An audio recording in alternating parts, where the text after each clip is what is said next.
नमस्कार, स्वागत है आपका।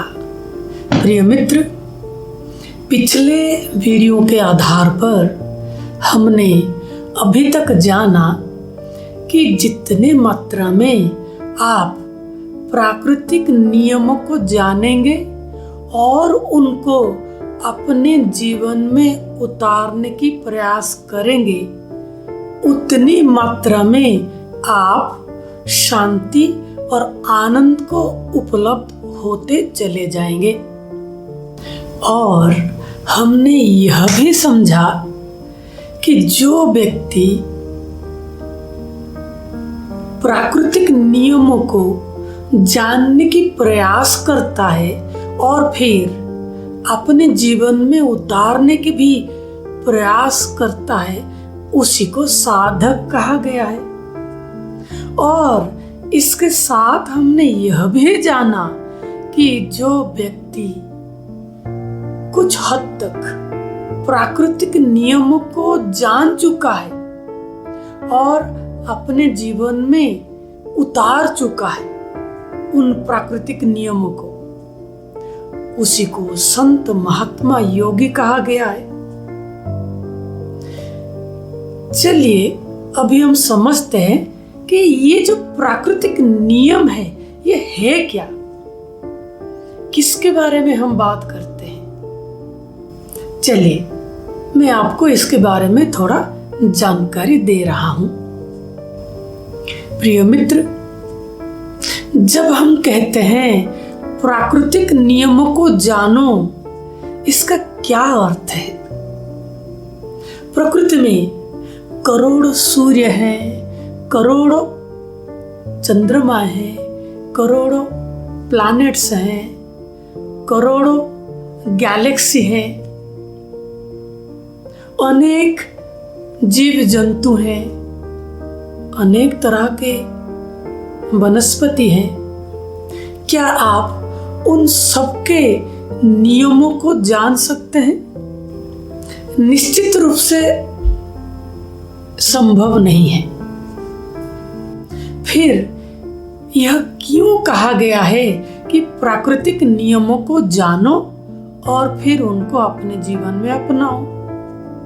प्रिय मित्र, सारे बाहरी प्राकृतिक नियमों को जानने से पहले आप अपने अंदर जो प्रकृति है उसके बारे में जानना अनिवार्य है। जिस दिन आप अपने अंदर की प्राकृतिक नियमों को जान लेंगे, उस दिन ये सारे प्राकृतिक नियमों को शायद जान जाएंगे, क्योंकि हमारे शास्त्रों में यह कहा गया है, यथा पिंडे तथा ब्रह्मांडे। जो हमारे अंदर है वो सारे के सारे वैसे के वैसे पूरे ब्रह्मांड में है। सारे ब्रह्मांड को जानना लगभग असंभव है। इसलिए अपने पिंड को जाने। जैसे ही आप अपने पिंड के नियमों को जान जाएंगे, वैसे ही आप सारे ब्रह्मांड को जान जाएंगे।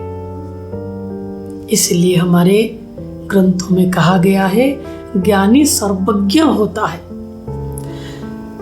ये कैसे हो सकता है, इसके बारे में जानने के लिए आपको अपने पिंड के ज्ञान को उपलब्ध होना पड़ेगा।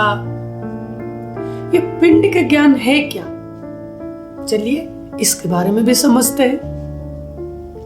प्रिय मित्र, आपका शरीर है या आप शरीर है, इसको विचार करें। इसको जाने बिना शांति को उपलब्ध नहीं हो सकते। फिर क्या आपको पता है क्या खाना है, कब खाना है, कैसे खाना है इस शरीर को स्वस्थ रखने के लिए? क्या ऐसा हो सकता है आपको जो ठीक लगे वो खाते चले जाएंगे और स्वस्थ रहेंगे? नहीं मित्र, ये हो नहीं सकता। आपको जानना पड़ेगा कि आपके शरीर की व्यवस्था क्या है। आपका शरीर पित्त प्रधान है, वात प्रधान है या कफ प्रधान है, उसके अनुरूप आपको भोजन की चयन करना पड़ेगा। भोजन को औषधि की तरह लेना पड़ेगा।